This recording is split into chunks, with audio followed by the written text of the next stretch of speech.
Donald Edward Muffley, machinist mate, second class. So when I got out of the engine room, which was another incident, I tried to be dignified about it, and I went to the engineering officer, Mr. Lieutenant Trotter, best officer I ever met.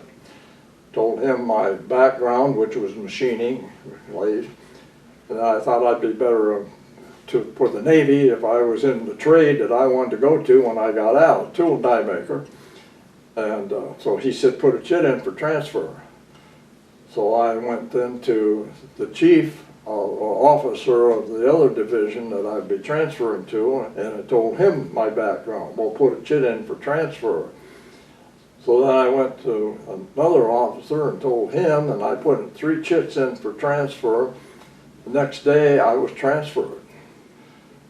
I heard a rumor that 56 more chits went in for transfer the next day, but none of them were approved.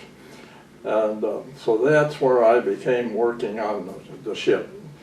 So I always tell them I've been to the bottom of the ship and to the stern because I was an after steering when we would get underway. I was working on the stack to repair the ship's whistle. And I've been in the bilges, which is as deep as you can go in the ship.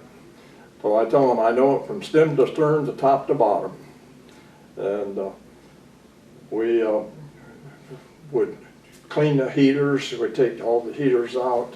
You have what is called a preheater and a reheater. And that's where you get the steam to go through like a radiator, and then the air blows through the quarters.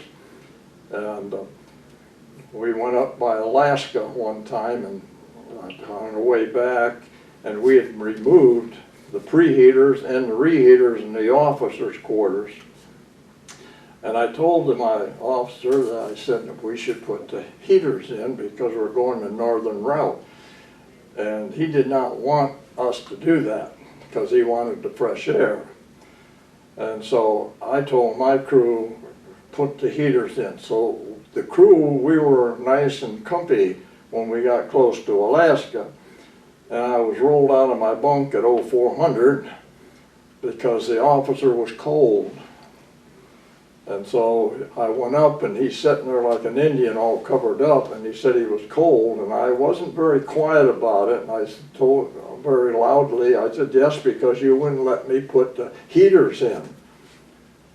And I wanted the other officers to know why they were cold. And so I told my crew I had to break them out.